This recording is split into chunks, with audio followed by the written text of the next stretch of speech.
Another world lurks beneath the earth, dark, quiet, and infinitely ancient. Where the hubbub of cities fades, a space of mystery begins, created by people fleeing wars, the sun, and themselves.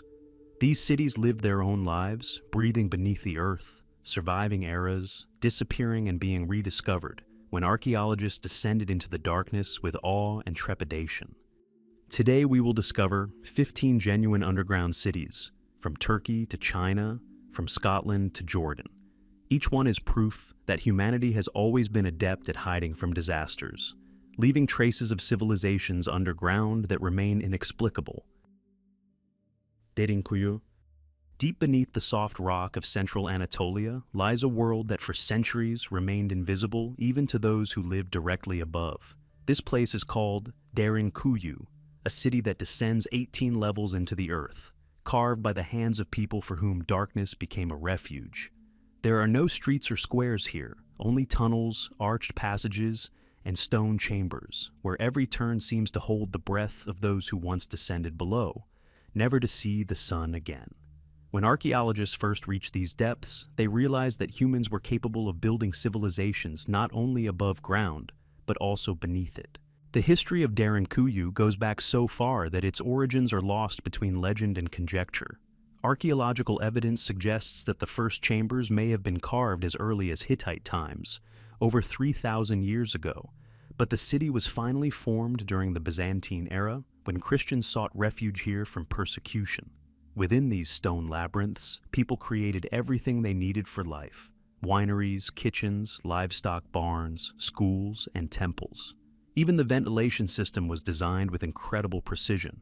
Narrow shafts extend upward for tens of meters, pumping air into each room like lungs supporting the respiration of an ancient organism. At the deepest levels, where even the dim light of torches cannot penetrate, are rooms that, according to researchers, were used for meetings and prayer. Their walls are polished to a smooth finish, and their domed ceilings reflect sound so that even a whisper becomes a booming echo. It seems the builders understood acoustics as well as modern engineers. Traces of soot and the remains of oil lamps have been found in some chambers, testifying to thousands of nights spent underground. Derinkuyu could accommodate around 20,000 people. Entire families, livestock, artisans, and children lived here. The city had its own wells, dug so deep that the water remained clean even during a siege. One of the most striking features were the enormous stone discs, weighing up to 500 kilograms, that sealed the tunnels, turning them into impenetrable walls. These doors could be closed from the inside, keeping the inhabitants safe when an enemy approached the entrances. Amazingly, each disc fit perfectly into its opening, as if carved by invisible mechanisms. Local legends say that during the early Christian era, persecution was so severe that people retreated underground for months, sometimes even years. Secret passages existed beneath the city, connecting Derinkuyu with other underground complexes, including Kaimakli, located several kilometers away. These tunnels are said to have stretched for up to 10 kilometers, forming a gigantic network capable of hiding an entire army of fugitives. Such an engineering marvel seems impossible for the ancient world, but traces of passages discovered by archaeologists confirm that these stories were not mere fables. With each deeper level, the air becomes colder and the silence thicker. When researchers first descended into the lower galleries, they described a strange sensation, as if the stone absorbed the sound of footsteps, preventing them from reverberating. Where the usual laws of architecture do not apply, one gets the feeling that the city has a life of its own. Some scholars have suggested that Derinkuyu may have served not only as a refuge, but also as a site for special rituals associated with belief in the underworld. This is supported by the arrangement of the temple halls, strictly along the east-west axis, symbolically connecting day and night, life and death. But behind the beauty of engineering lies a grim story of survival. The people who lived here weren't just fleeing enemies, they were fleeing fear itself. When armies or raiders arrived on the surface, the doors closed, plunging the city into total darkness. Here, in the depths, people were born, died, prayed, and made plans. They heard wars thundering above them, and understood that their only salvation was to remain invisible. Sometimes the isolation lasted so long that children only saw daylight years later. Archaeologists exploring the lower levels found traces of ancient kitchens, hearths, and even mills powered by hand-operated stone mechanisms. Some rooms had special niches, possibly for storing grain and wine. This suggests that the inhabitants weren't counting on short-term shelter. They were preparing for a long siege, carefully planning every detail, right down to the placement of ventilation shafts that didn't lead directly to the surface, so an enemy couldn't cut off the air supply. But the most mysterious thing about Longyou is its origin. Who first carved these first corridors?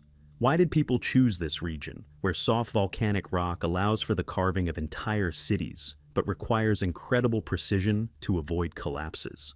Some researchers believe that Cappadocia's underground complexes may have been created long before known civilizations, perhaps even when humans were just learning to live in settlements. Some theorize that the original catacombs may have served as protection against natural disasters, volcanic eruptions, earthquakes, or even meteorite impacts.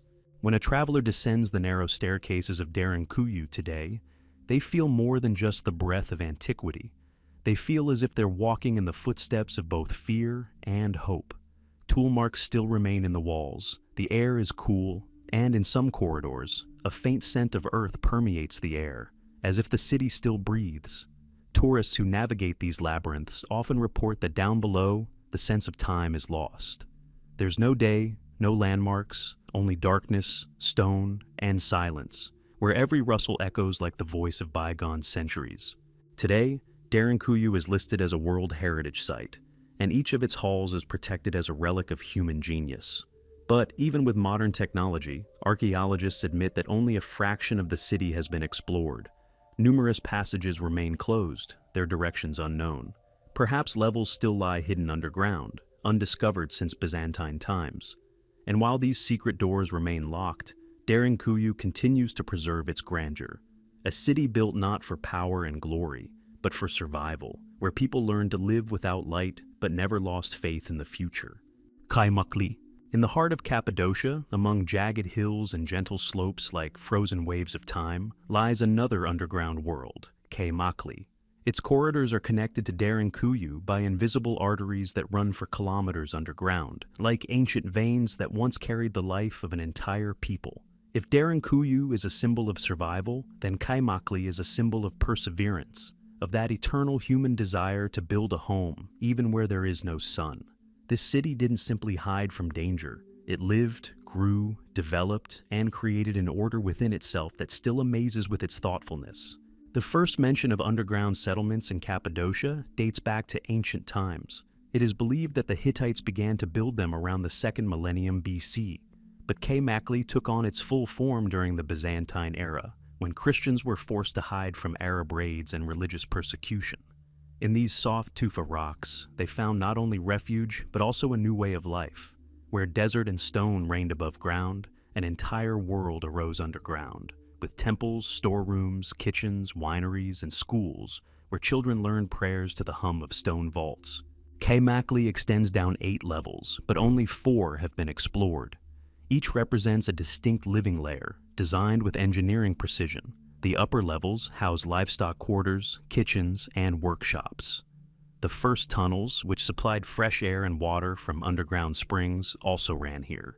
Deeper down were living quarters and warehouses, where residents hid grain, dried meat, and jugs of wine. Even lower down were temples, meeting rooms, wells, and storage facilities, accessible only to elders or clergy. All of this was connected by a system of narrow corridors, so cramped that a person had to walk hunched over, as if in deference to the very space that saved their lives. It's hard to imagine all this being created without modern tools. People carved the soft, volcanic tuff with simple iron and stone tools, using the light of oil lamps and their breath, thickened by soot. Ventilation shafts, carved vertically upward, were constructed with mathematical precision. Air circulation was maintained in every corner of the city, and the temperature remained almost constant, cool in summer and warm in winter. Even today, when archaeologists descend into these depths, they notice that the air there is fresher than one would expect from a dungeon devoid of life for centuries. Kaimakli is striking in its combination of functionality and symbolism. The churches, carved from basalt, retain crosses and altars facing due east. Nearby are chambers where wine, considered a sacred drink, was once made. It is believed that the underground cities of Cappadocia may have been associated not only with the need for salvation, but also with a spiritual tradition where descent underground symbolized the soul's journey to the other world. Each level brought one closer to the center, not just the physical, but also the mystical. Sometimes the inhabitants of Kaymakli lived underground for months at a time. Entrances were concealed by stone slabs, and the underground gates could be closed with a single movement. Enormous round doors, carved from monolithic stones, rotated on their axis, turning the tunnels into impenetrable walls. If an enemy approached, the people descended deeper, and the city seemed to disappear. Only small openings remained on the outside, allowing air to escape, while hundreds of tiny lamps lit inside, maintaining the illusion of day in the heart of eternal night. Archaeologists have discovered tiny dining rooms, communal kitchens, and entire wine rooms here, where the recesses for amphorae are still visible. Researchers hypothesize that secret liturgies may have been held in one of these caves while war raged above ground. Crosses and symbols, hastily carved, as if left not for decoration, but for remembrance, have been found in stone niches. These symbols still bear the imprint of a hand that may have trembled as it carved them in silence. None of Cappadocia's underground cities were completely isolated. Hidden tunnels, some up to 10 kilometers long, connected them. It is said that people could pass through them from one city to another without rising to the surface for weeks.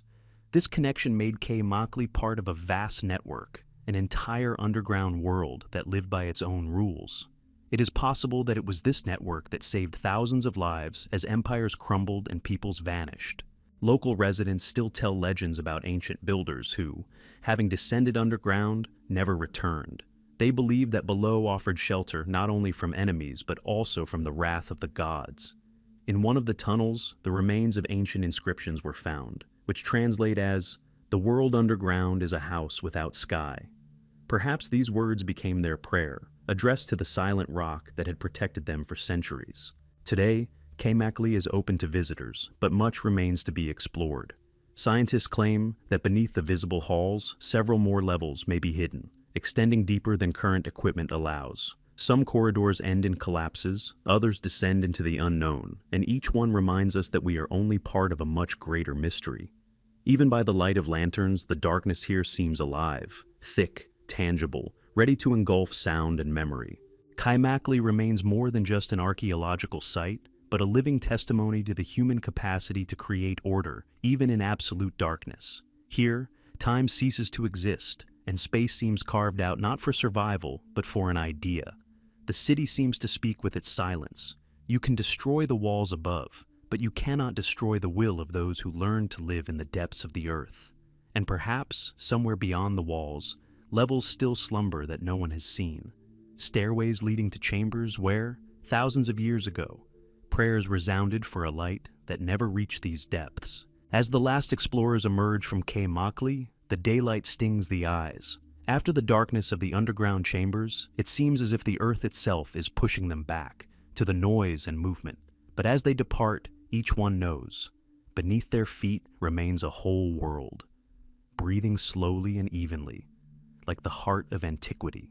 And while this world holds its secrets, the story of Kaymakli is not over. It continues in every crack, in every tunnel, where man and stone have become one being, surviving everything that ever happened above. Beijing's underground city. Beneath the bustling streets of Beijing, where millions of people rush about their daily business, another, almost forgotten world exists. It's neither legend nor myth. Underneath China's capital lies a gigantic network of tunnels and chambers built in the mid-20th century, when the fear of war cast a shadow over the entire nation. It was simply called the Underground City. Official documents listed it as a defensive shelter, but in scale and complexity, the network more closely resembled a veritable metropolis hidden beneath the earth. Its construction began in the late 1960s, when the world lived under the threat of nuclear conflict. Fearing an attack by Western powers and the Soviet Union, the Chinese leadership decided to prepare the country for the worst-case scenario: life underground. Thousands of workers, students, and soldiers toiled day and night, cutting stone and pouring concrete, creating a system into which they could descend in the event of a disaster. The work was carried out secretly, and even the residents of Beijing were unaware that an entire city was growing beneath their homes. According to official data, the underground complex was intended to accommodate up to 30,000 people. However, unofficial sources claim that at the peak of construction, up to 1 million residents of the capital were planned to be sheltered underground. Tens of kilometers of tunnels were laid here, connecting residential areas, warehouses, hospitals, arsenals, command centers, and even schools. A ventilation system maintained normal oxygen levels, and special reservoirs stored water extracted from artesian springs. Everything was designed to allow people to survive without access to the surface for several months. Some rooms had tiled walls, brick-lined corridors, and reinforced concrete ceilings, as if this underground world was built not as a temporary shelter, but as a permanent home. There were living rooms, kitchens, movie theaters, and even small shops. Some parts of the complex were said to have desks, maps, and telephones, everything ready to begin underground life at a moment's notice. But this project had another side, an almost mystical one.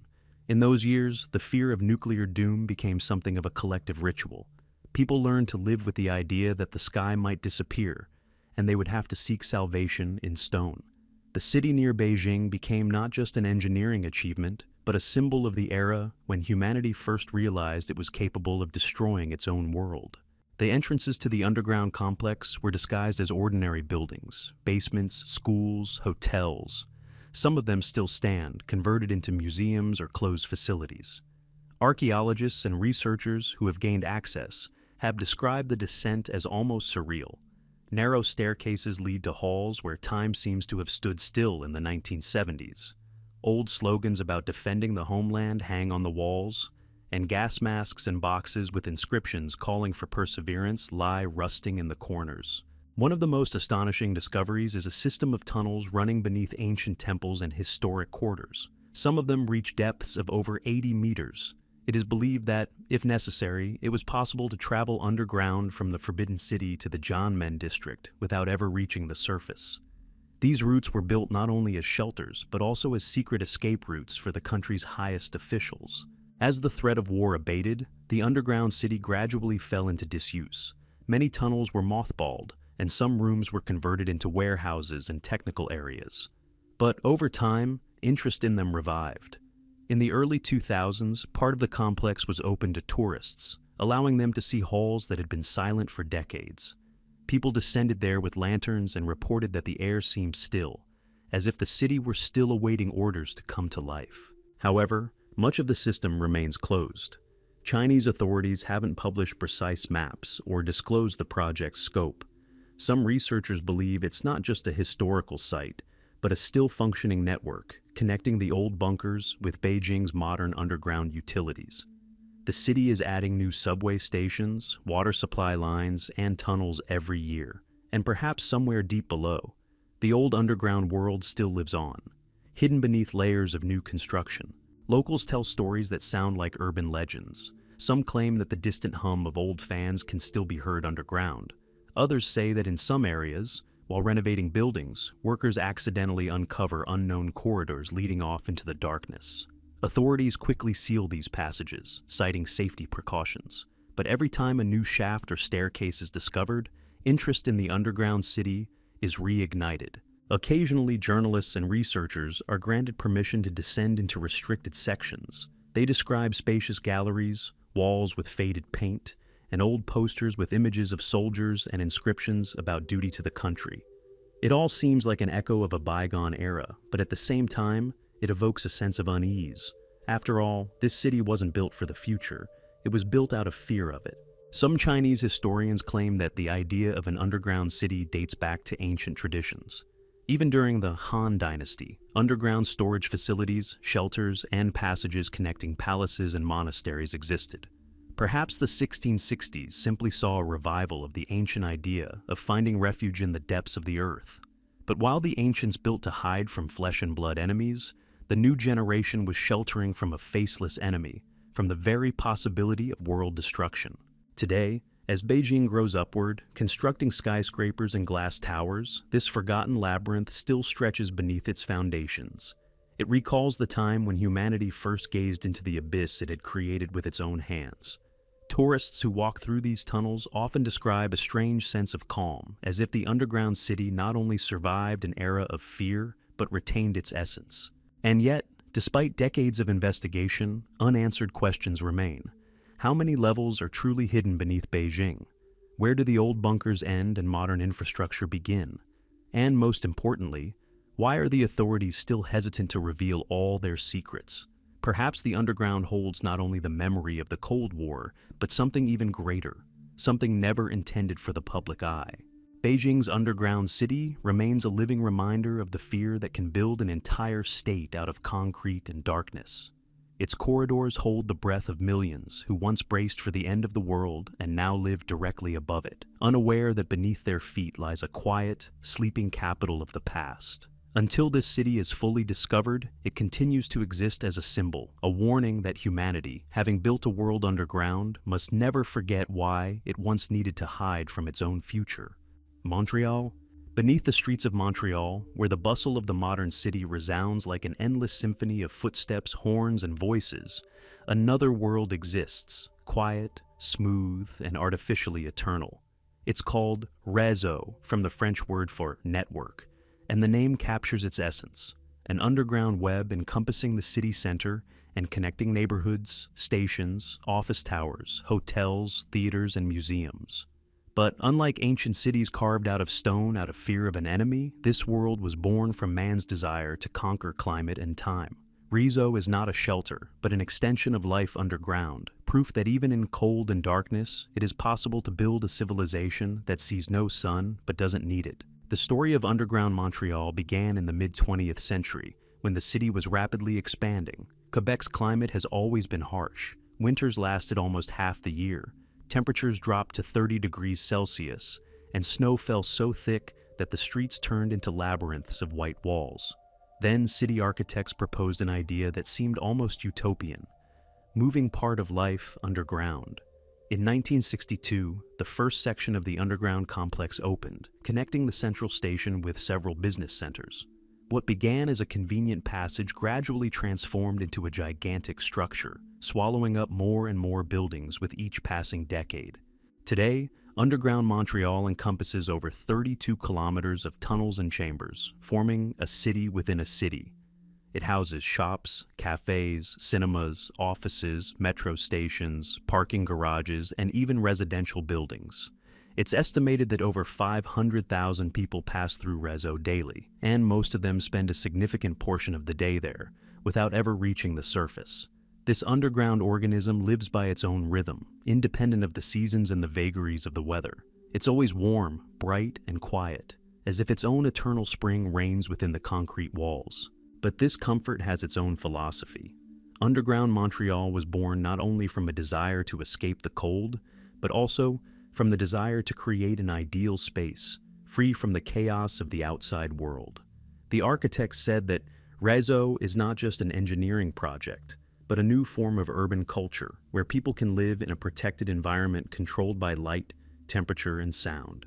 Here, even the air circulates along specific routes, purified by filters, and the lighting is designed to create the feeling of daylight without the presence of the sun. Yet, the deeper one descends into this artificial world, the more one feels as if they've stepped into another dimension. Everything here seems correct and functional, yet there's something unsettling about this correctness.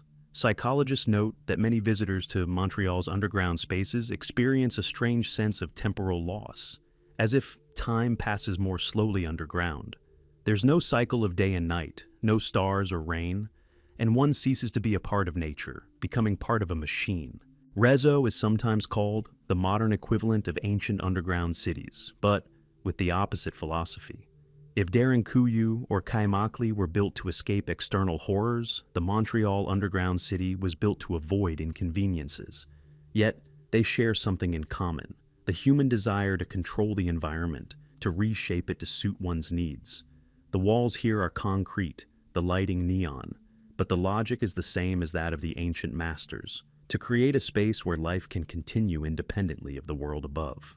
The architects have thought of everything: wide passageways that lead into shopping arcades, staircases leading directly to hotels, vast plazas with artificial gardens where real trees grow under lamps.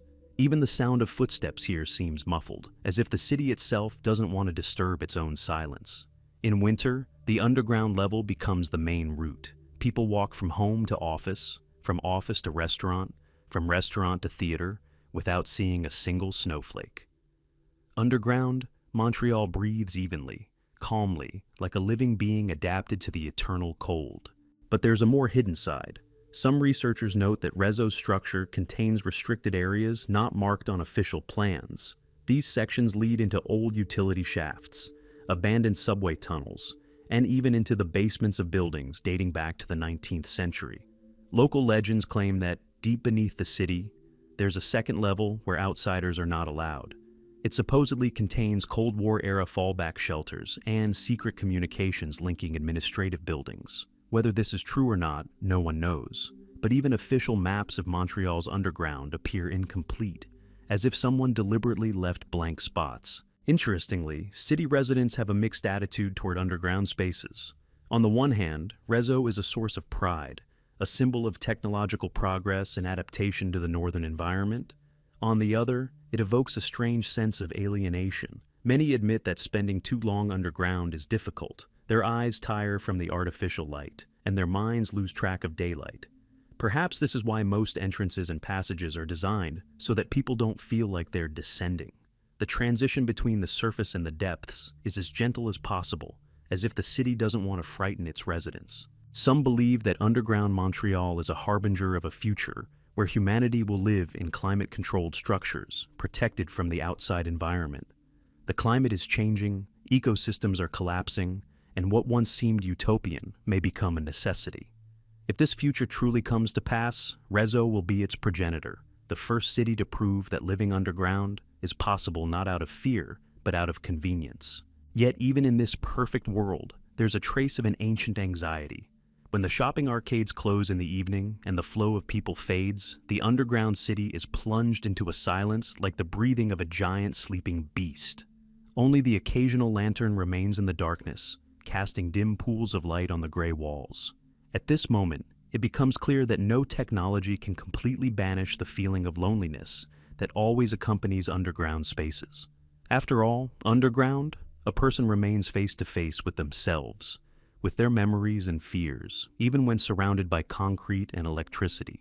Montreal's underground city is more than just an engineering marvel. It's a mirror of an era where comfort became the new form of survival. Here, humans stopped fighting nature and decided to circumvent it, creating their own artificial climate, their own rhythm, their own sun.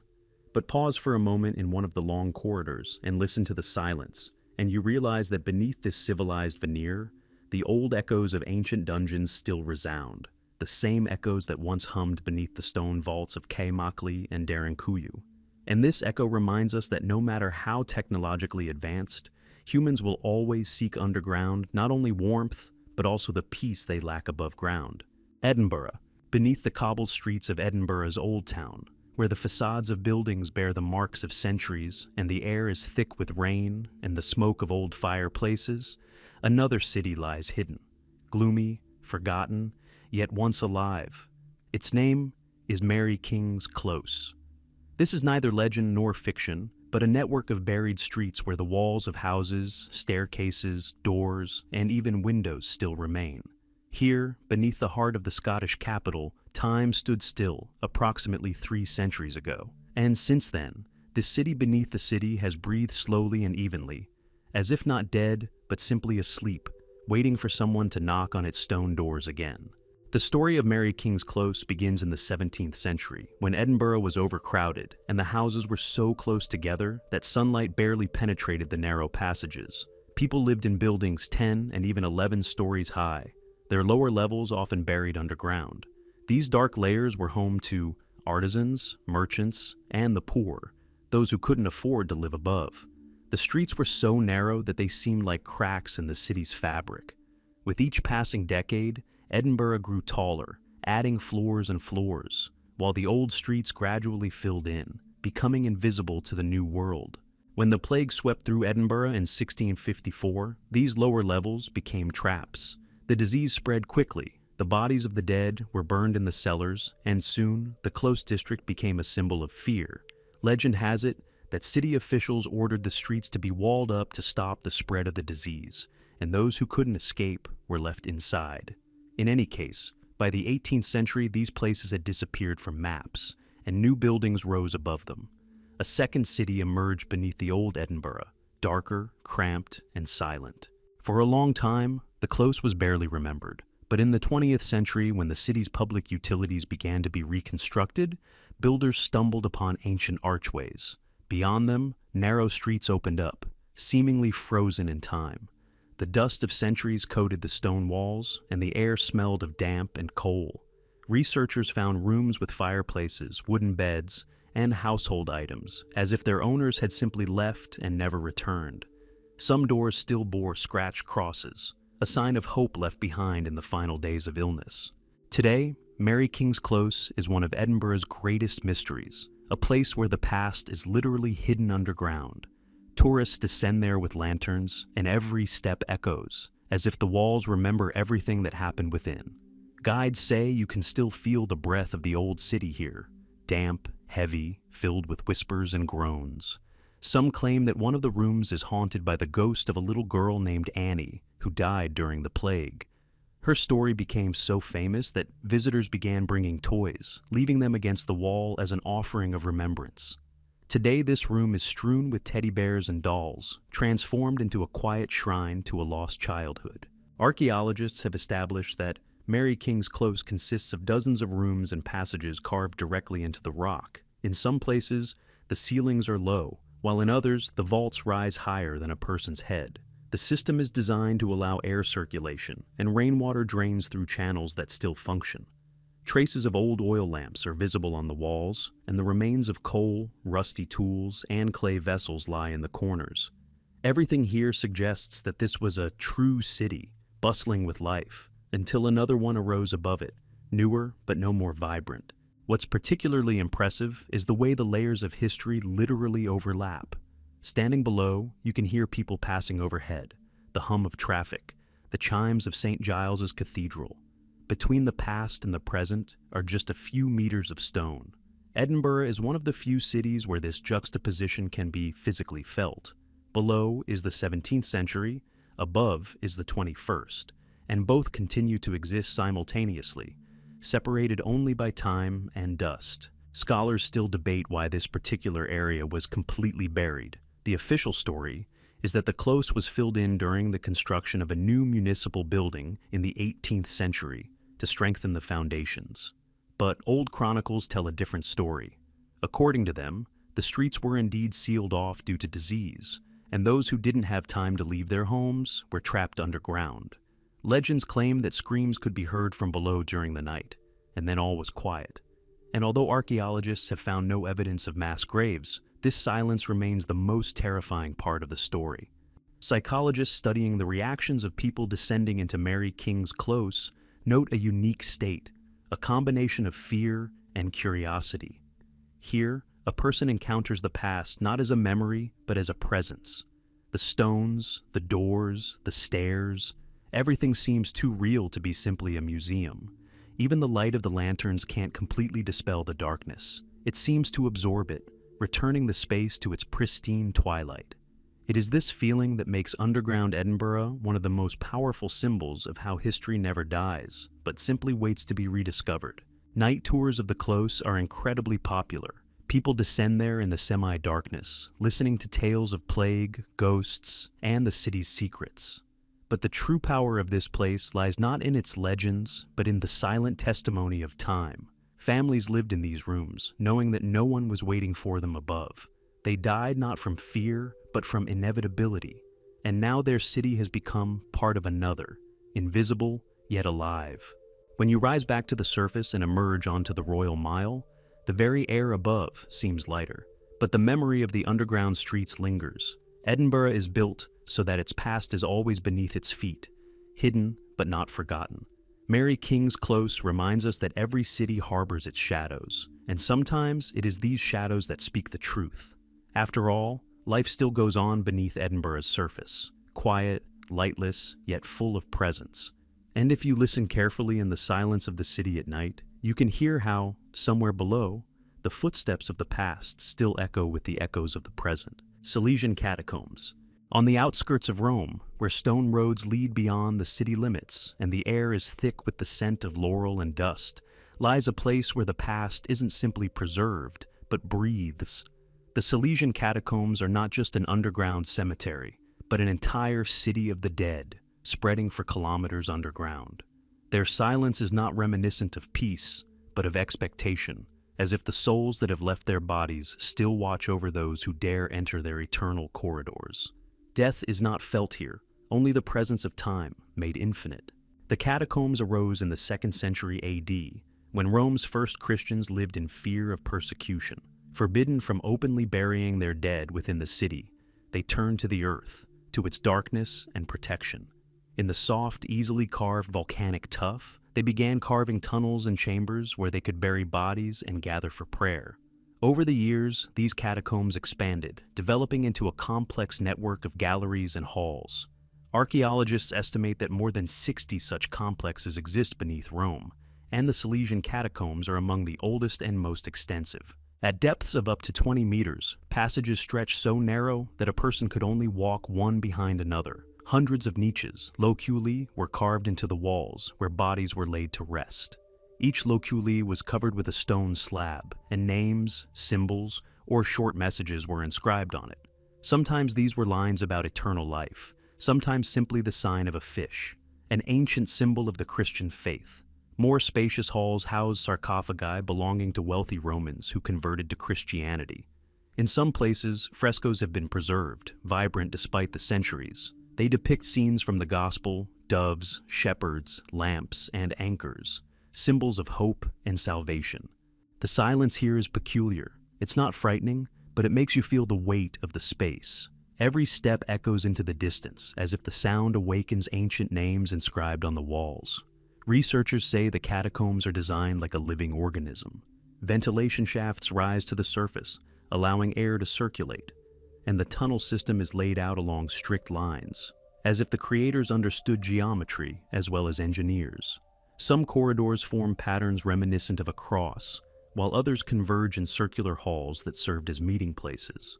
When Christians gathered here, persecution raged above.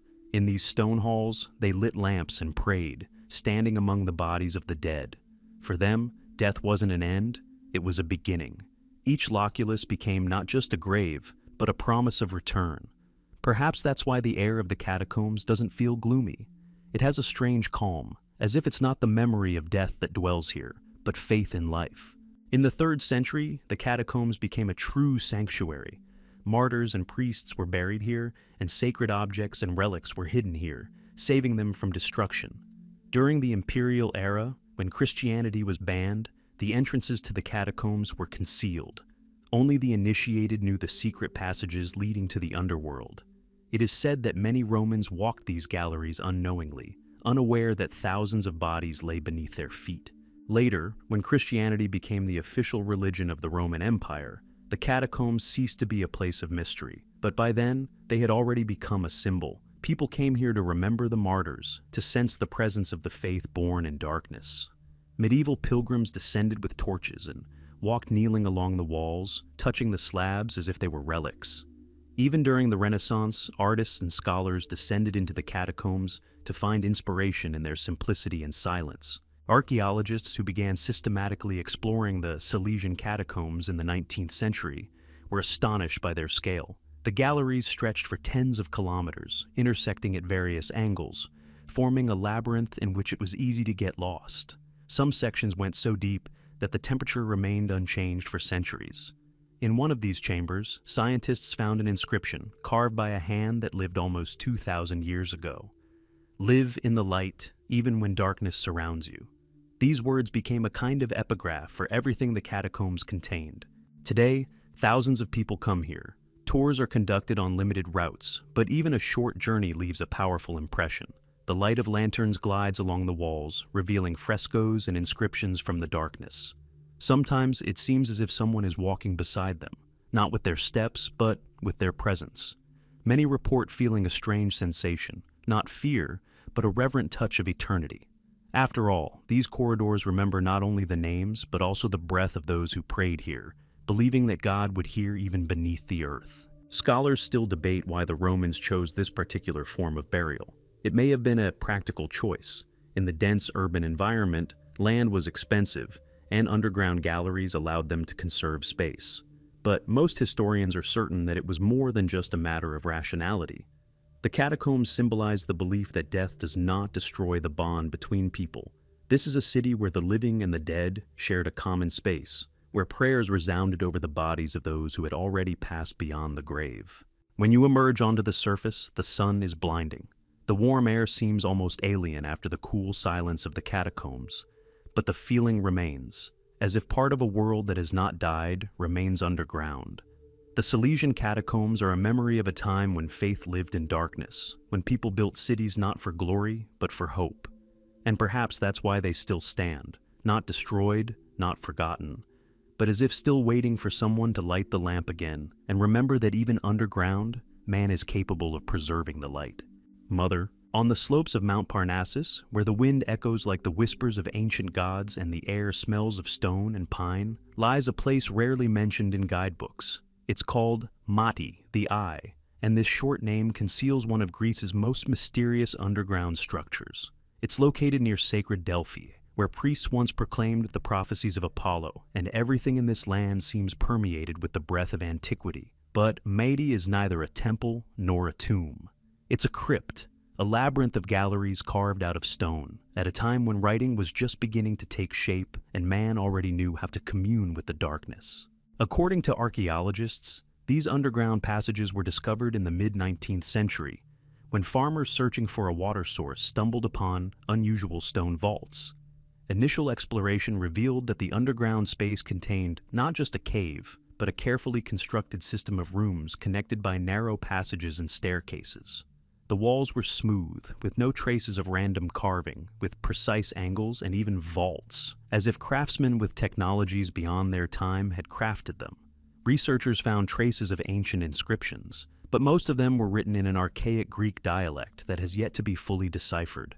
Mati received its name from the shape of its central hall. From above, it resembles a giant eye carved into the rock. The dome, covered in polished limestone, reflects the light of torches, creating the illusion of a pupil seemingly watching anyone who dares enter. This hall is considered the main sanctuary of the complex. Traces of circular recesses have been discovered on the floor, likely used to store vessels of oil and incense. Archaeologists speculate that purification and divination rituals were performed here. The Greeks always considered Delphi the center of the world, the navel of the earth, the place where the heavenly and the earthly meet. But Mati, according to legend, was its mirror image, its subterranean twin. If the temple of Apollo faces the light, the crypt of Mati faces the darkness. It symbolized the path into the depths, into silence, where man encounters not a god, but himself. According to legend, priests descended here to undergo a trial of silence. 7 days in darkness, without fire, without water, only the breath of the earth that slowly filled the galleries. Those who endured were considered worthy of hearing the voice of the subterranean mind, ancient as the rock itself. Modern researchers have attempted to explain Mati's origins in terms of architecture and geology, but the more they studied it, the more questions arose. The stone slabs that make up the vaults fit together perfectly, without traces of mortar. Some of them weigh several tons, and it's unclear how they could have been moved and installed in such cramped spaces. The lack of traces of crude tools has led some scientists to speculate that the stone was burned or softened by chemical means unknown to modern science. The temperature inside the crypt remains constant, summer or winter, always around 15 degrees Celsius. The air is fresh, as if the structure were designed with natural ventilation in mind. Narrow shafts ascend, and if you listen closely, you can hear the hum of the wind blowing in from the surface. Sometimes, in the silence, this sound seems like a whisper. Locals say that at night, voices can be heard at the entrance to Mati, as if someone is speaking inside, even though the entrance has long been sealed with metal bars. These legends have persisted for centuries, and even scientists, usually skeptical of such stories, admit that the acoustics of the underground complex do indeed create strange sound effects. During World War II, partisans hid here. They described the underground space as an endless labyrinth where it was easy to lose track of direction. Some reported that at night, The walls seemed to breathe, the air alternately cooled and heated, as if an invisible presence were moving nearby. After the war, the entrance was closed for decades, and only at the beginning of the 21st century were archaeologists permitted to explore again. The descent was stunning. Perfectly smooth stone beneath your feet, silence all around, broken only by drops of water falling from the ceiling, as if counting down the time. The most enigmatic discovery concerns the lower chamber, which scholars call the bowl. It is hemispherical in shape, with a perfectly flat base and strange depressions arranged in a circle. Some believe these were seating areas, while others believe the depressions served to collect sound, creating a resonance effect. When several people spoke simultaneously, their voices amplified, creating a single, organ-like roar. Perhaps this is where rituals of communication with gods or spirits were conducted. There are even more daring hypotheses. Some historians believe that Meitei is part of a much older system connected to the so-called lines of force running through Delphi. These lines, they believe, connect sacred centers of the ancient world, from Egypt to Crete, from Persia to the Atlantic. According to this theory, the crypt was created as an energy hub, a place where earth and sky unite in balance. Others believe Meitei was used as an ancient observatory, reflecting sound and vibrations from the earth, allowing priests to predict earthquakes. And although there is no evidence for this, the geometric coincidences are striking. The axis of the crypt coincides with the alignment of the Temple of Apollo, as if the two structures were connected by an invisible thread. Today, Meitei remains closed to tourists. The entrance is guarded, and only specialists with permission from the archaeological department can descend.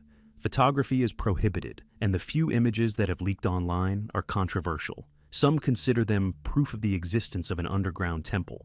Others believe them to be a trick of the light. But one thing is certain: Meitei exists, and it holds a secret that people approach with trepidation. When the explorer emerges, his eyes are blinded by the Parnassus sun. But even in the light of day, there remains a sense that the darkness beneath the mountain is not empty. Down there, beneath the ancient slopes, the memory of those who sought answers not in the sky, but in the depths of the earth, still lives. The Meitei crypt is a reminder that the path to knowledge always passes through darkness, and perhaps it was in this darkness that man first heard himself. Petra. Amid the red sands and cliffs of southern Jordan, where the day scorches and the night brings chill, there exists a city that seems woven from the earth itself. Its walls aren't built, they're carved from the mountain. Its houses aren't buildings, but hollows in the stone, where life and stone have merged. This is Petra, the ancient city of the Nabateans, one of the most mysterious places in the Middle East, and one where the underworld is as vast as that visible above ground.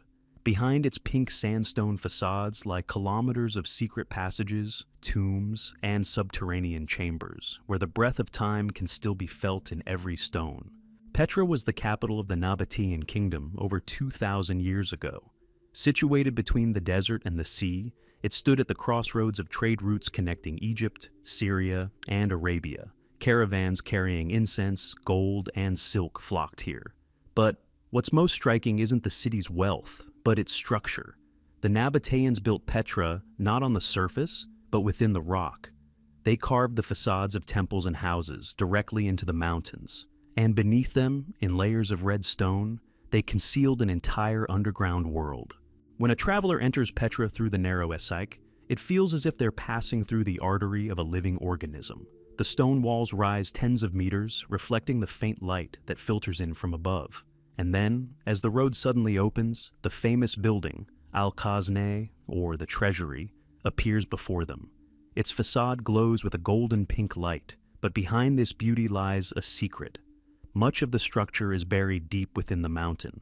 Researchers believe that beneath the visible portion of the treasury lies a complex of rooms, tombs, and ritual halls carved into the lower layers. Some of these are still buried beneath stone and sand, as if Petra itself is reluctant to reveal its secrets. Archaeologists have discovered a complex system of water channels and reservoirs beneath Petra. The city was located in an arid region, but the Nabateans managed to create a unique hydraulic network. They carved tunnels into the rock to collect water from the mountain slopes and drain it into underground cisterns. These reservoirs were so sophisticated that they supplied the city with water even during long droughts. Some cisterns extend to depths of over 20 meters. Their vaults remain intact to this day, and when researchers descend into them, the sound of water dripping from the ceiling can be heard in the silence, just as it did 2,000 years ago. Petra was not only a commercial, but also a spiritual center. Hidden beneath its temples and squares are underground chambers where, according to scholars, rituals related to the cult of the dead and the worship of earth spirits took place. In one such chamber, discovered beneath the Qasr al-Bint temple, archaeologists discovered traces of altars and channels through which liquid flowed, possibly the blood of sacrificial animals or sacred oils. These chambers are reminiscent of ancient temples in Egypt and Mesopotamia, but their purpose remains unclear. Some scholars suggest that Petra may have had two levels, visible and hidden. The upper sunlit level was intended for trade, power, and ceremonies. The lower, underground level was a place of mysteries. There, hidden from view, priests communed with the gods and the dead, and stone galleries served as a passage between the worlds of the living and the dead. This idea is supported by the numerous tombs buried deep in the cliffs, where rulers and warriors were laid to rest. Each of them contained staircases leading downwards, to a place where darkness became a symbol of transition. One of the most mysterious parts of Petra is the so-called underground theater. It could accommodate over 4,000 spectators and was carved directly into the rock. But beneath its arena, researchers have discovered another layer, hidden corridors and chambers. These may have served as technical rooms, or perhaps had ritual purposes. It is hypothesized that an acoustic chamber was located below, amplifying sound, allowing spectators above to hear even whispers. But some archaeologists believe this space was used for secret meetings, where the fate of the kingdom was discussed and initiation rites were performed. At the height of Petra's power, its underground world flourished, but over time, the city weakened. Trade routes shifted, earthquakes destroyed some buildings, and the Nabateans departed, leaving their holy sites to the mercy of wind and sand. By the 10th century, Petra had disappeared from maps. Its entrances were blocked by crumbling rocks, and the path through the canyon was overgrown. For centuries, local Bedouins knew of the city, but hid it from outsiders, considering it sacred. Only in the 19th century did the European traveler Johann Burckhardt, posing as an Arab merchant, enter the Sikh and rediscover Petra. Today, tourists see only a fraction of its grandeur. They walk along illuminated paths, admiring the treasury and the monastery, but beneath their feet remains another city, one hidden beneath layers of sand. LIDAR scanning conducted in recent years has revealed the presence of enormous underground structures, including a rectangular platform with halls not visible above ground. Scientists believe this may be a temple complex associated with the goddess Al-Uzza, one of the main patronesses of the Nabateans. Underground Petra remains largely unexplored. Some sections are dangerous due to collapses, others are closed out of respect for local traditions. But from time to time, researchers still penetrate these depths. They describe narrow passages, vaults covered in the soot of ancient lamps, and footprints imprinted in stone. These tracks are a reminder that people once walked here, unafraid to live in the heart of the mountain. When the sun sets and the pink sandstone darkens, Petra seems to come alive. Shadows fall across the facades, and the city seems to breathe. Its underground chambers fill with cool air, and the wind blowing through the Sikh sounds like a distant echo of prayers spoken here thousands of years ago. Petra is neither ruins nor a museum. It is the living memory of a civilization that learned to craft meaning from stone, not walls. And somewhere beneath its mountains, amidst the darkness and sand, a silence still flows, a silence that can only be heard when you stop speaking. Villabajo. In the south of Spain, among the gentle hills of Andalusia, where olive trees grow like ancient timepieces and white villages cling to the slopes like birds to branches, there is a place rarely mentioned in tourist guides. Its name is Villabajo, and beneath this earth lies an entire city, built not for glory, but for survival. There is no gold here, no temples, no marble columns. Instead, there are kilometers of tunnels, chambers, and wells carved into the limestone centuries ago, when life above ground was no longer safe. The history of Villabajo begins during the Moorish rule of the Iberian Peninsula, around the 10th century. Back then, these lands were a site of constant conflict, with the borders between Christian and Muslim kingdoms shifting with each passing decade. Villages at the foot of the mountains lived in anticipation of raids, and people needed a place to disappear in a matter of minutes. Thus, cities began to emerge underground, and Villa Bajo became one of them, the largest, most sophisticated, and most vibrant of them all. According to ancient records, the first level of the underground city was carved by Arab craftsmen, skilled engineers who knew how to work with stone and water. They created a network of tunnels connecting living quarters, warehouses, and secret exits. The entrances to the dungeon were carefully camouflaged. Some were hidden in wells, others in houses, and still others under temples. Even today, archaeologists find narrow hatches leading into darkness beneath ancient buildings. These passages are narrow, designed for one person to prevent enemy pursuit. Villa Bajo was a veritable underground world where one could live for weeks. On the second level were the living quarters, small but cozy, with niches for lamps and stone bunks where families once slept. On the third level were grain storage areas, amphorae of oil, dried olives, and barrels of water. Even deeper were livestock sheds and secret wells that provided moisture. Everything was calculated down to the last detail. Even the chimneys were routed through rock crevices to disperse smoke and conceal the presence of humans. When war came to these parts, entire villages descended upon Villa Bajo. It is said that over 1,000 people could find refuge there. They brought animals, food, and children, and life continued underground. Women spun, men repaired tools, elders told stories, and children learned to discern who was walking along the corridor by sound. Time flowed differently in the darkness. People lost the distinction between day and night, navigating by the breathing of fire and the sound of water dripping from a rock. Archaeologists exploring the underground levels were amazed by the engineering precision. The ventilation system was designed to keep the air fresh even when crowded. Narrow shafts extend upward, opening into crevices, and their angles are calculated to allow the wind to flow through them, creating natural circulation. Locals called these shafts the breath of the mountain. And indeed, as you descend, you can hear a soft whistling sound, like a sigh, as if the earth itself were helping its children hide from harm. Legend has it that once, during the Reconquista, as Christian troops advanced ever deeper south, the inhabitants of Villa Bajo spent nearly 40 days underground. They heard battles raging above, horses thundering, and walls crumbling, but no one found their refuge. When all was quiet, they emerged to the surface and found silence. The city had been destroyed, but its people had survived. Since then, Villa Bajo has been called the heart that cannot be seen. Interestingly, the underground city did not disappear over time, and after the fall of the Moorish dynasties, it was used by Christians, peasants, and monks alike. In the 17th century, fugitives from the Inquisition hid here, and in the 20th, families escaping bombings during the Civil War.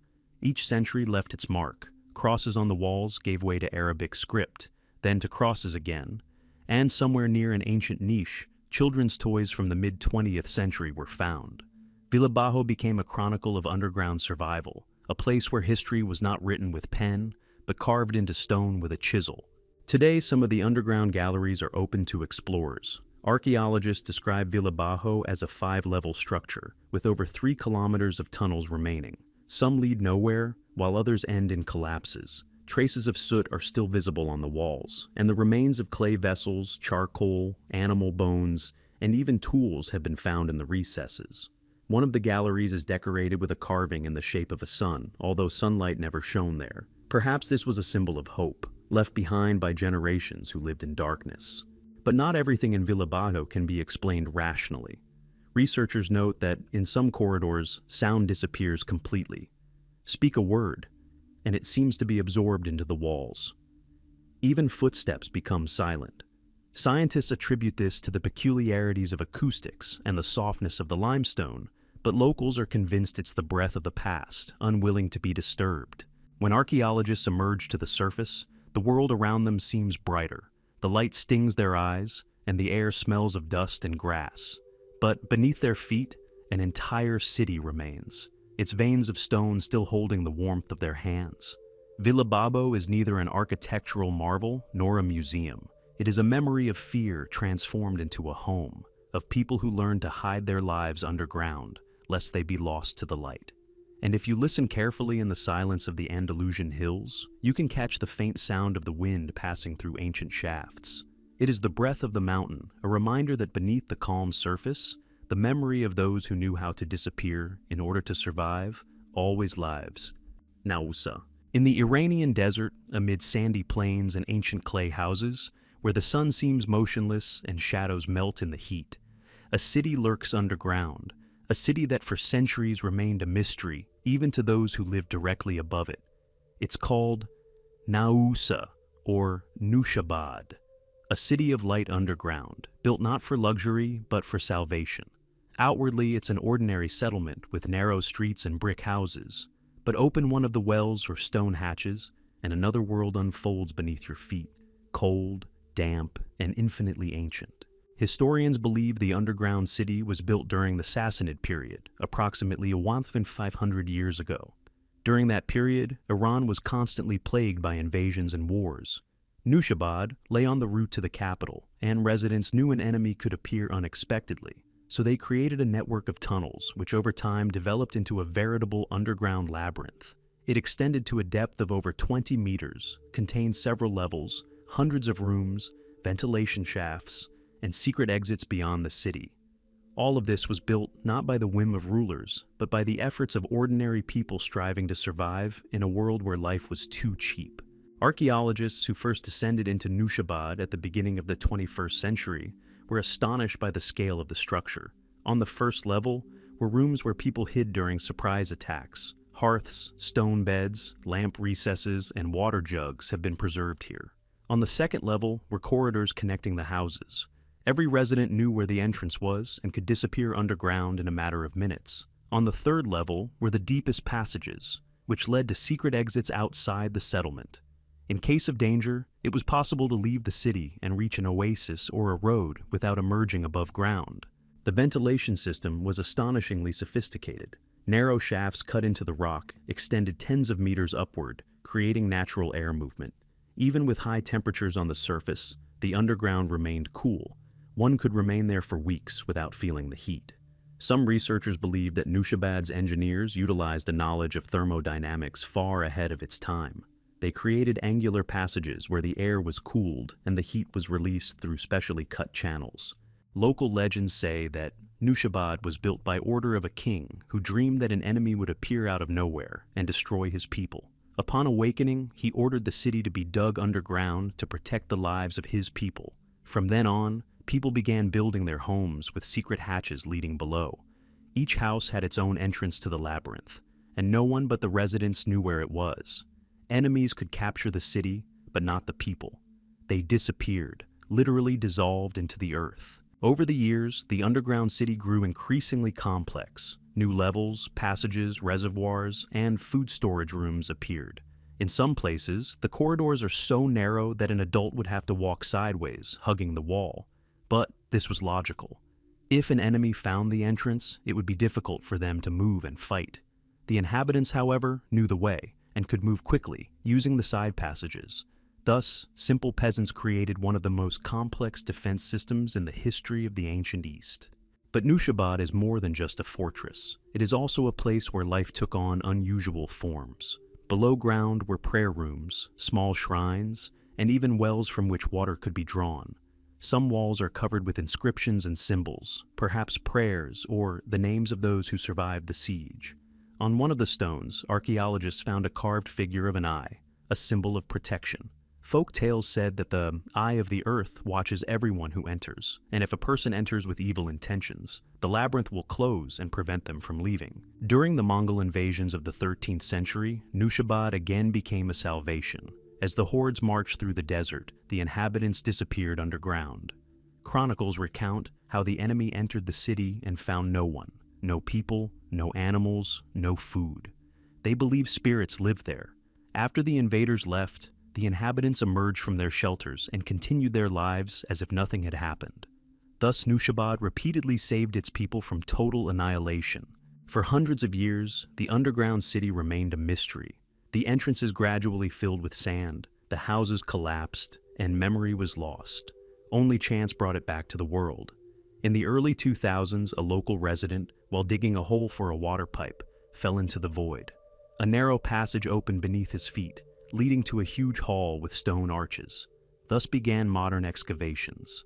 Over the course of several years, scientists have uncovered dozens of entrances, hundreds of rooms and corridors, and each year adds new mysteries. Some sections of Nushabad remain sealed. Archaeologists say the system extends much deeper than previously thought.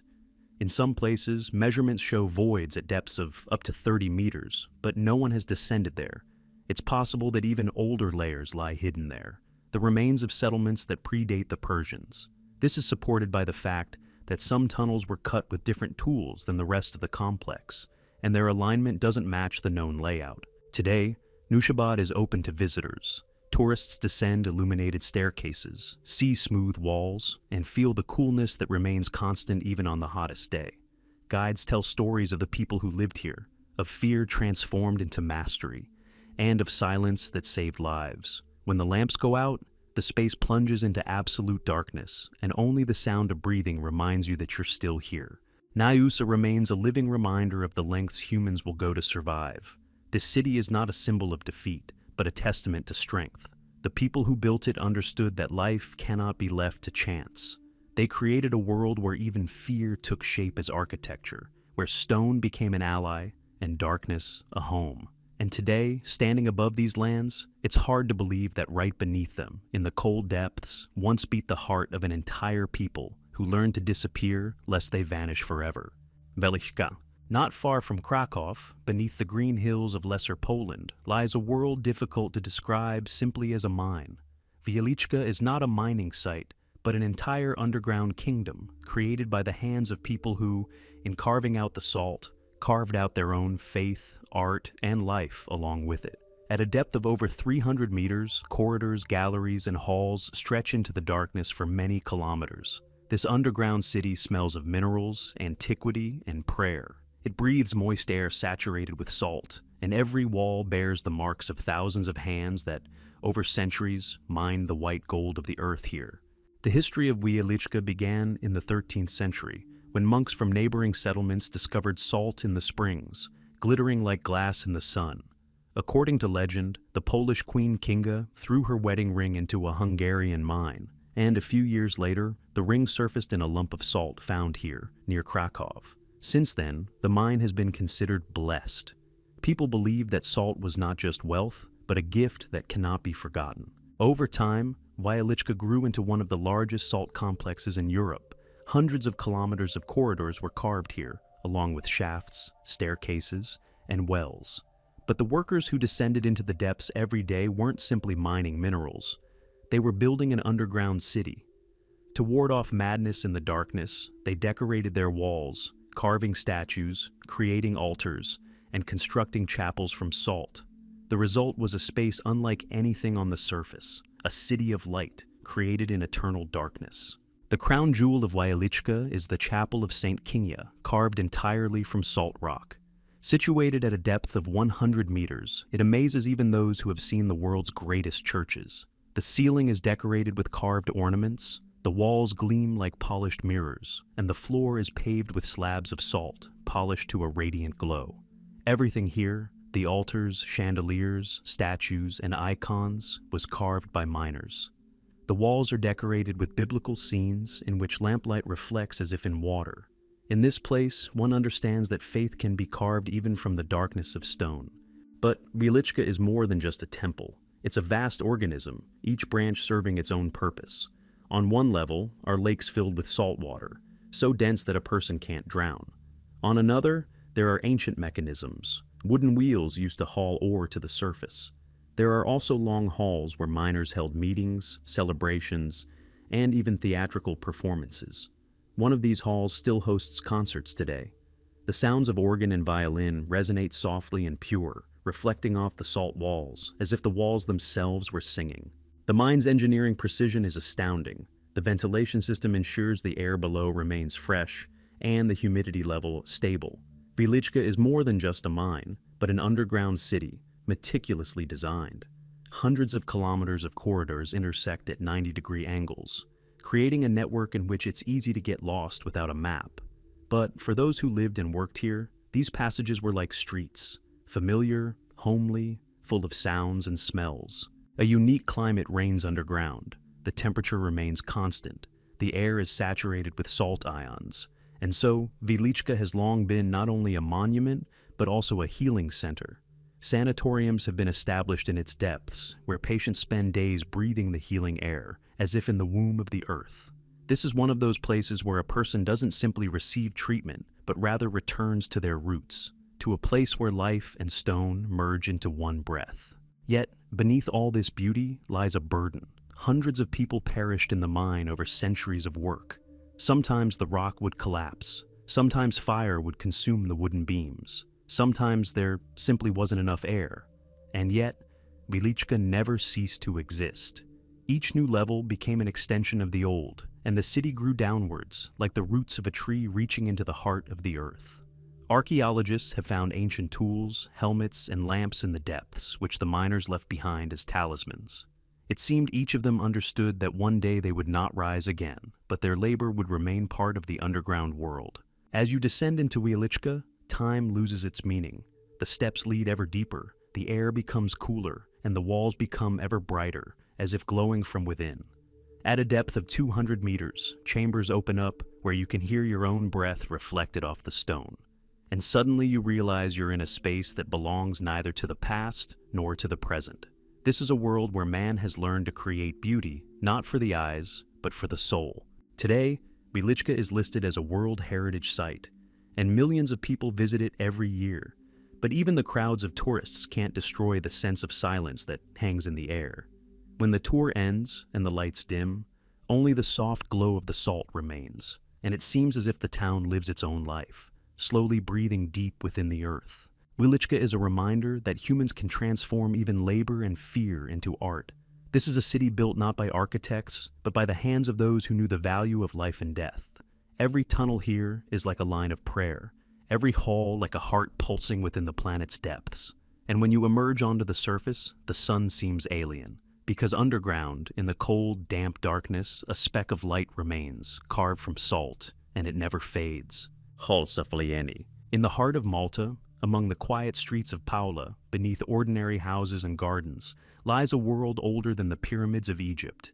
It's called Halsaflieni, a hypogeum, an underground temple built 5,000 years ago. It's more than just an archaeological site. It's a mystery so ancient and profound that even modern scientists can't fully explain how and why it was built. Here, stone speaks a language no one understands, and the darkness preserves the memories of a civilization that vanished long before written history. Halsaflieni was discovered by chance in the early 20th century. Workers digging a cistern stumbled upon a void underground. When archaeologists began excavating, they realized they had found not just a tomb, but an entire underground complex, extending 3 levels deep. Its corridors, halls, and domes were carved with incredible precision, and the walls were covered in ornamentation and red ochre, which has survived millennia. No one knows who created this temple, but one thing is clear: those who built it possessed knowledge that was ahead of their time. The first level of the hypogeum consists of narrow passages and niches, believed to have housed the remains of the deceased. More than 7,000 skeletons have been found here, stacked in layers, as if people had been depositing bodies here for centuries. The second level is striking in its architecture. Circular halls, columns, staircases, and domed vaults appear to be the work of masters skilled in geometry and acoustics.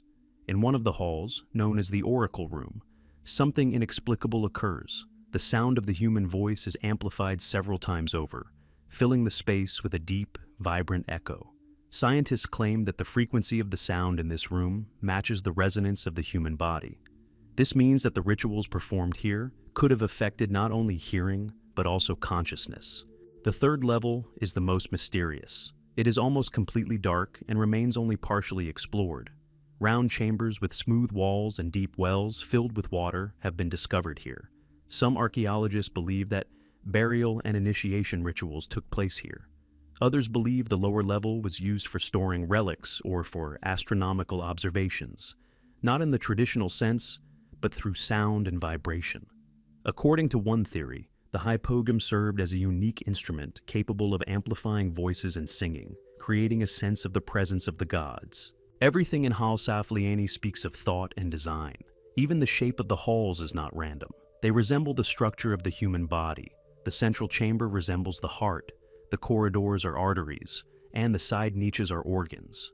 Perhaps the ancient masters created the temple as a model of the universe, where man and the world were a single being. Some researchers compare the hypogam with other prehistoric structures: Stonehenge, the pyramid at Sakala, the sanctuary of Göbekli Tepe, and find striking similarities in orientation and proportions. All this makes one wonder, could these structures belong to a single forgotten civilization, vanished long before the dawn of human history? When archaeologists first ascended into the depths of Hal Saflieni, they found not only human remains, but also strange figurines. The most famous of these is the Sleeping Woman, depicting a figure lying on its side. Its curves are rounded and soft, as if immersed in eternal slumber. Scientists believe it depicts a goddess associated with birth and death. Perhaps it was to her that sacrifices were made in the underground chambers. But what's most striking isn't the statue itself, but the atmosphere of the place where it was found. Even after millennia, the air there is thick and heavy, as if preserving the breath of ancient rituals.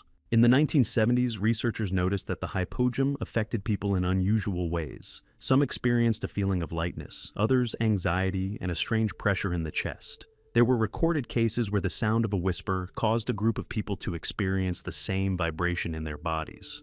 These phenomena cannot be explained by conventional acoustics. Perhaps ancient architects understood the nature of sound better than we do and used it as a bridge between the physical and spiritual worlds. It is hypothesized that Hal Saflieni was not only a temple for the dead, but also a birthplace of new lives. The remains of children in vessels containing ashes were found in some chambers, and spiral patterns symbolizing the movement of life were found on the walls. Perhaps rites of passage were performed here, from birth to death and back again, from light to darkness. In this sense, the hypogam becomes not just a tomb, but a symbol of the endless cycle of existence. Today, Hal Saflieni is guarded with incredible strictness. Only a limited number of people are allowed in each day to preserve the microclimate. The stone walls are fragile, and even the breath of visitors can alter the humidity in the air. Therefore, entering is a rare privilege. Those who have managed to descend describe the silence underground as almost living. When the light fades, the space doesn't seem to disappear, but rather becomes transparent, as if you're standing inside a memory older than anything you know. Scientists continue to search for answers. Who carved these perfect domes without metal tools? Why do the hypogam's acoustics obey laws discovered only millennia later? And most importantly, where did the people who built this place disappear to? Some believe that Hal Saflieni is more than just a temple, but a message. Perhaps the ancients wanted to tell us that everything born in the light must one day return to darkness. And if you peer into the stone, you can hear not words, but the breath of the earth itself. When a person emerges from the hypogam and sees the sun for the first time, the light seems harsh and unnatural. After this dark world, they understand that darkness is not the absence of light, but its opposite, its memory. Hal Saflieni remains one of the most mysterious underground places on the planet. Here, a person encounters not antiquity, but their own origins. And perhaps that is why it still evokes not so much interest as awe, for beneath the houses of Malta, a city built for eternity still sleeps. Metro 2. Beneath the streets of Moscow, where life rages around the clock, where traffic jams, the hum, and millions of footsteps merge into a continuous stream, rumor has it that another city lies, invisible, silent, hidden beneath a layer of concrete and granite. It's called Metro 2.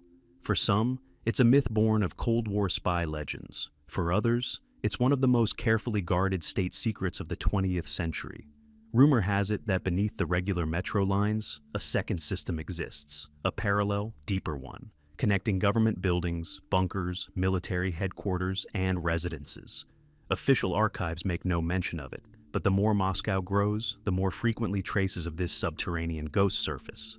The history of Metro 2 rumors begins in the 1940s, when the Soviet Union lived under the constant threat of war.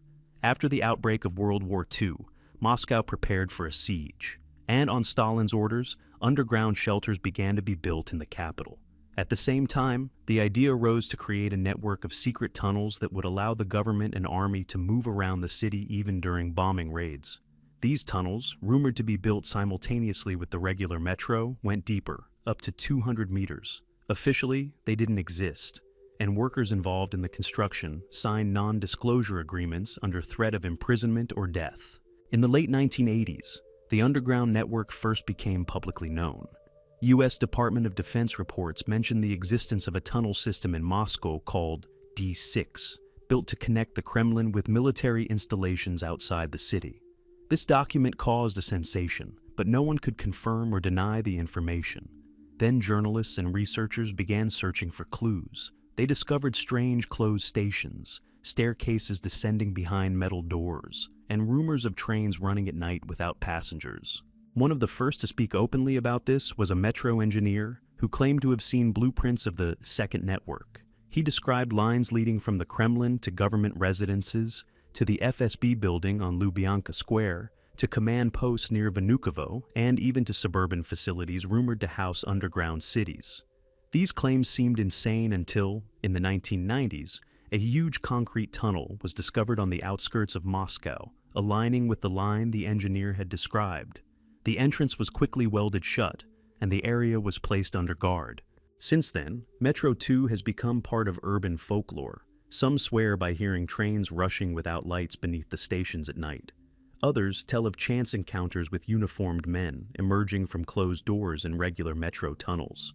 There have been cases of diggers, explorers of underground utilities, discovering shafts with ventilation and doors leading deep underground, but they never dared to descend, where the air seems still and the silence weighs heavy, like a warning. Urban legends claim that beneath Moscow there exists not just a network of tunnels, but an entire infrastructure. At a depth of over 100 meters, there are underground halls, command posts, warehouses, and even living quarters. The most famous structure cited by researchers is the bunker under Taganka, built in the 1950s. It does exist and is open to the public. This bunker is a complex of over 7,000 square meters, equipped to accommodate hundreds of people in the event of a nuclear war. It is connected to a metro line, but the route is unknown. The entrances are sealed and hidden. Many believe that this bunker was the gateway to the Metro 2 network. There's a theory that Metro 2 extends far beyond Moscow. According to some sources, branches extend to the Kubinka military base, Vnukovo Airport, and even to a facility near Moscow known as the Golitsyn Command Post. These tunnels could have served not only for evacuation, but also for the movement of cargo and personnel between strategic points. The architecture of the Soviet defense system often included duplicate routes and hidden paths, and Metro 2 fits this logic perfectly. Interestingly, interest in underground Moscow has only increased in recent decades. In the 1990s, the city opened an official museum, Bunker 42, where tour guides described underground structures without naming them. On the walls, one can see old maps, unmarked lines, and strange intersections leading to nowhere. Some researchers claim that these maps are not copies, but genuine archive fragments that were accidentally preserved. However, the Russian government has never confirmed the existence of a second metro network. All mentions of it in the press are dismissed as speculation. However, circumstantial evidence continues to emerge. In the 2000s, journalists uncovered official tenders for the construction of underground special-purpose facilities. These were funded through classified budget lines, and although the documents did not specify the location, the amounts and timeframes matched those for work at a depth known only to the military. Those who believe in Metro 2's existence claim that the network is still in use. The trains, they say, are launched automatically, controlled remotely, and run along predetermined routes. They may be delivering equipment, supplies, or personnel to restricted areas. In a rare interview, a former Metro construction employee admitted to seeing unmarked underground stations lined with granite, with airtight seals and heavy doors capable of withstanding a shockwave. His account confirms the logic of Cold War-era defense construction. Moscow was indeed preparing for the worst. But there's also a philosophical side to this story. Metro 2 isn't just a mystery. It's a metaphor for a city that lives a double life. Above ground, there's glitter, noise, and shop windows, while underground, there's silence, concrete, and enclosed spaces that cannot be entered without authorization. This contrast creates the feeling that Moscow is not just a capital, but a living organism with two hearts, one beating in the sun, the other underground, in eternal darkness. Many researchers, descending into abandoned sewers and mines, report a strange feeling, as if the city knows it's being watched. Sometimes they've found old doors welded from the inside, traces of rail tracks, and chalk inscriptions left decades ago. But the most frightening thing is the complete absence of sound. Not a drop, not an echo. Only a dense silence that seems to absorb every sound. In moments like these, it becomes clear. If Metro 2 exists, it was built not simply as a shelter, but as a space where a person must disappear from the world to survive. There's another point of view that Metro 2 has long been abandoned and serves only as a reminder of the fear that once ruled the country. Fear of nuclear winter, invasion, the end. Perhaps this network was never needed, but remains as a reminder of a time when humanity lived under the threat of its own shadow. When night falls on Moscow, the city hums with electricity and movement, but somewhere deep beneath our feet, perhaps those very tunnels stretch, dark, dry, lifeless. There are no advertisements, no passengers, only cold air and the hum of emptiness. And perhaps, sometimes, when an ordinary train passes along the Circle Line, another echo resonates far below, a memory of an invisible city that was always nearby, but never belonged to the light. Metro 2 remains one of the greatest mysteries of the underground world. Some seek proof, others maintain silence. But, like all secret cities, it exists, if only because it is believed. And as long as doors leading into the unknown remain beneath Moscow's surface, the legend lives on, reminding us that even in the modern world, the darkness beneath our feet can conceal much more than just tunnels. It is a space of memory, fear, and power, and perhaps the only place where the past has not yet let go of the present. Los Angeles, beneath the shining city of angels, where palm trees reflect in the windows of skyscrapers, where highways traverse a desert of light, and the sun eternally blazes overhead, another Los Angeles lurks, invisible, shadowy, built of brick, concrete, and fear. It's a ghost town that begins where the light ends, beneath streets where trolleys once roared and gangsters once shot. It's known simply as the Los Angeles Underground. At first glance, it appears to be a network of utility corridors and drainage canals, but those who have seen them know, beneath this city lies another, built in a time when law and crime coexisted. The history of these tunnels began in the 1920s during Prohibition.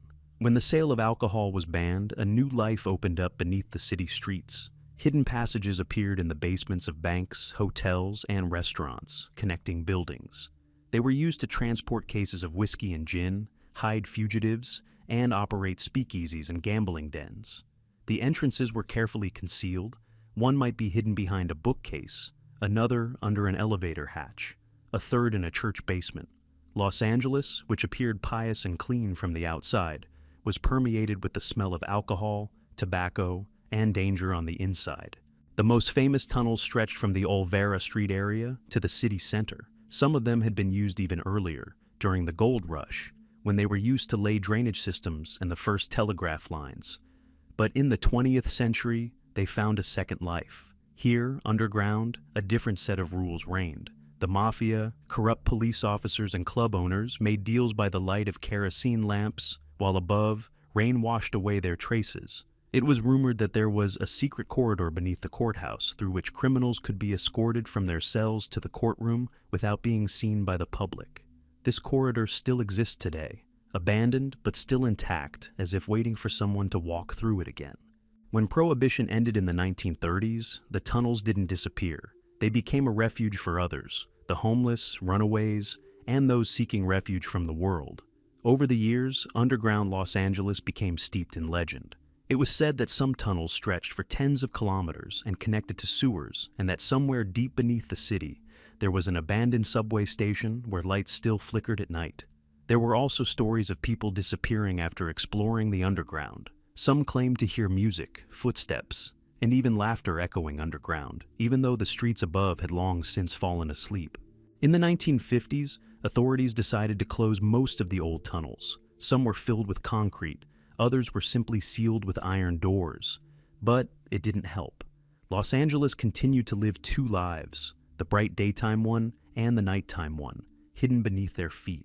In the 1970s, explorers began rediscovering the old tunnels, descending with flashlights and cameras. They found traces of the past, bottles, signs, bones, old vending machines, even a train schedule, yellowed with age.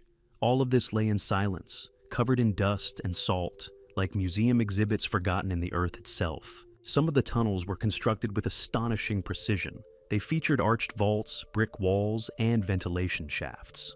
In several places, tiled rooms were discovered, presumably former wine cellars or even secret bars.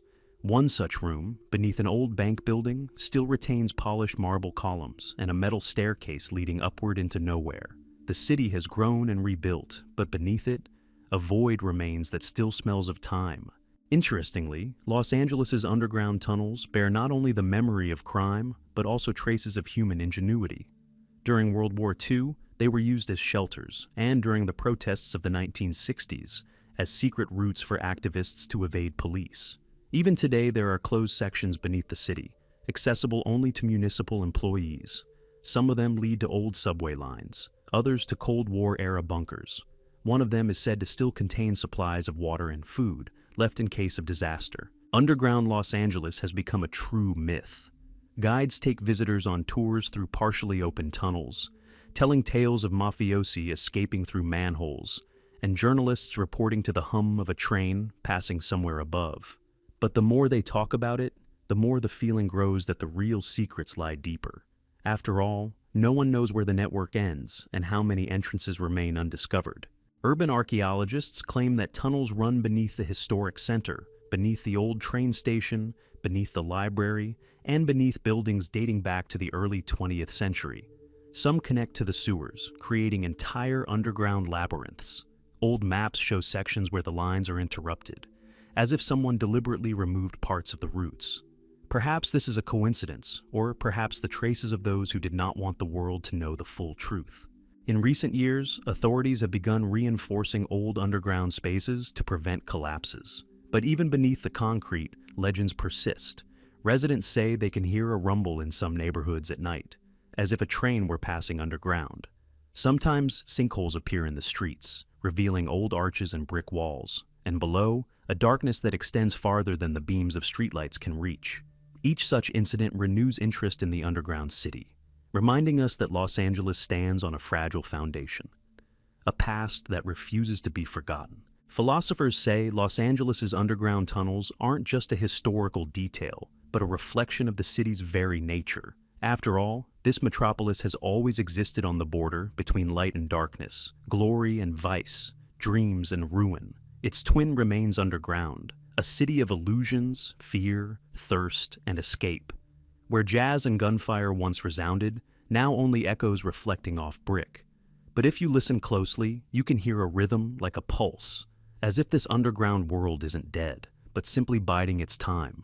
Today, the tunnels of Los Angeles have become a metaphor. They remind us that every glitter has a shadow, and that beneath every city lies another, more honest one.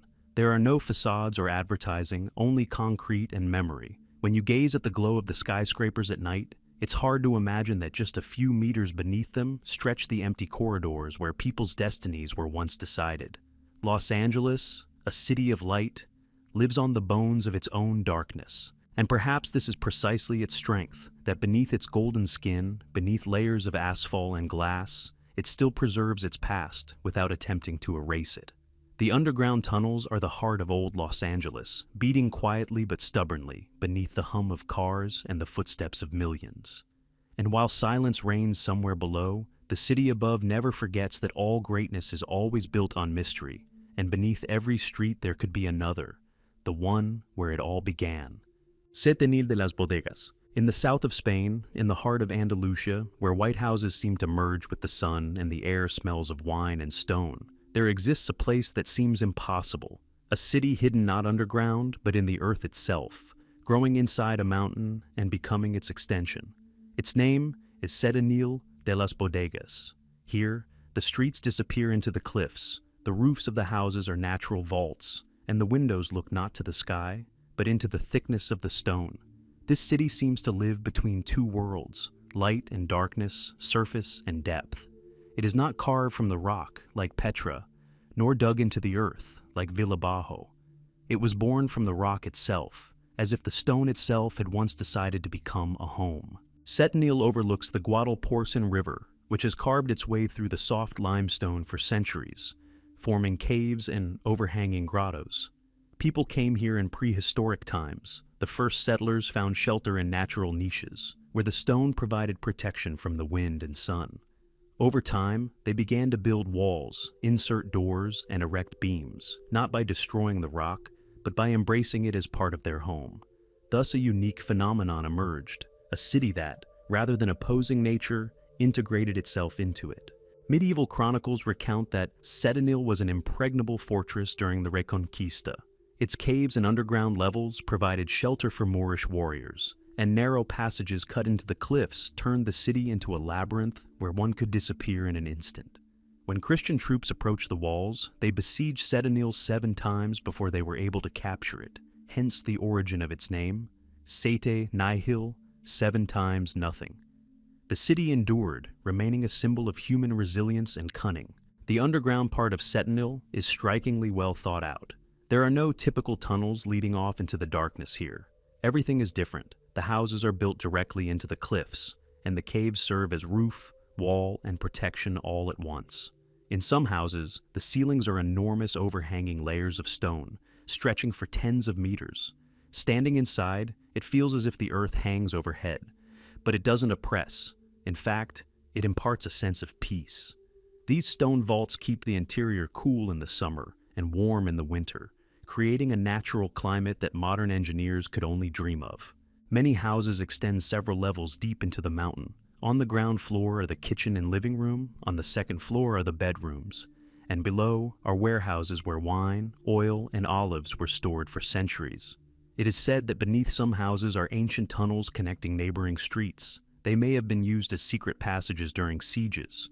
Archaeologists have found ceramics and tools dating back to the Muslim period in these underground spaces. This proves that Setenil is not just a village, but a place where people live for millennia under the same roof as the earth itself. The town's unique magic is revealed at night. When the sun sets behind the hills, the narrow streets are plunged into semi-darkness, and the darkness begins to merge with the stone. The light from the lanterns reflects off the smooth vaults, turning them into mirrors. In some houses, where the rock completely replaces one wall, the owners place lamps directly in the stone niche, and the light seems to emanate from the mountain itself. This interplay of light and shadow makes Setenil resemble a living being, breathing in time with the night. But hidden beneath the beauty lies a history of suffering. In the 17th century, part of the city was devastated by an earthquake, and dozens of people died under the collapsed vaults. Afterward, Setenil took a long time to recover, but the residents did not abandon their homes. They strengthened the walls, widened the entrances, and learned to listen to the stone. It is said that the elders could determine by the sound whether the vault was ready to withstand the winter. This skill was passed down from generation to generation, the ability to sense the breath of the rock, its living flesh. Today, Setenil de las Bodegas is one of the most unusual places in Europe. There are no skyscrapers or bustling avenues here. Sounds are muffled, as if the stone absorbs them. Even footsteps sound different, soft, as if the earth is listening. Tourists come to see the white houses built into the mountain, but are struck by the silence. It is not oppressive here, but deep, like the breath of an ancient being. Every curve of the street, every arch is a reminder that man and nature can coexist without struggle if one learns to be part of the other. Engineers who have studied the city's structure are amazed by its stability. Naturally formed stone vaults support thousands of tons of weight, yet the houses built beneath them bear no weight. They seem to nestle within the mountain's protection. In some neighborhoods, streets run directly beneath enormous boulders, and residents sitting on their terraces see only a narrow strip of sky. For them, it's not a prison, but peace. There's no heat or wind, no sudden storms. The stone has become the sky, and the sky a rare luxury. But Setenil is more than just an architectural marvel. It's a town where time flows differently. People here live slowly, like a river flowing beneath the cliffs. Cafes beneath stone awnings serve wine aged in the same underground cellars where the Arabs once kept it. The humidity and temperature are ideal for maturation, and every sip reveals the taste of the earth. The ancient cellars are still in use, and locals call them bodegas, hence the second part of the town's name. Here, every drop of drink is part of the same rock that holds their homes. However, Setenil also holds its own secrets. Archaeologists have discovered chambers beneath some of the houses, carved out much earlier than the city itself. These chambers may belong to prehistoric settlements. In one of these chambers, stone tools and charred bones, dating back over 20,000 years, were found. This means that people lived here, in these cliffs, long before they built the first cities above ground. And now, when modern residents drink coffee under those same awnings, they are sitting in the very places where the first fire was once lit. In Sentinel, everything seems reversed. Here, the sky is a rarity, and stone is home. Light doesn't dispel the darkness, but dwells within it. This city is not a shelter, not an architectural experiment, but a reminder that man once knew how to be part of the world without destroying it. Unlike megacities built against nature, Sentinel is a union of man and rock, an example of how a home can be found, not built. As evening falls over Andalusia, the city falls asleep to the soft whisper of the river. Below, beneath layers of limestone, a coolness lingers, the scent of wine, and an ancient sound, as if the earth itself were sighing. And if you walk the streets, where houses disappear into the stone, you can feel what the first people felt: safety, peace, and a strange, almost childlike sense of eternity. Sentinel de las Bodegas is more than just an underground city. It is a living rock inhabited by a heart. And as long as silence resounds here, humanity remembers that heaven can be found even underground. Underground, man has always sought not just shelter, but meaning. In the silence of stone halls, amid the light of torches and the breath of centuries, he built cities unseen by the sun, but breathing eternity. From Longyou to Sentinel, each tells the same story. Fear can give birth to genius, and survival can become art. Underground, man learned patience, faith, and attentiveness to the world. These cities are mirrors reflecting what we no longer see above: the ability to live in harmony with the earth, not against it. There, in the darkness, humanity has always found light.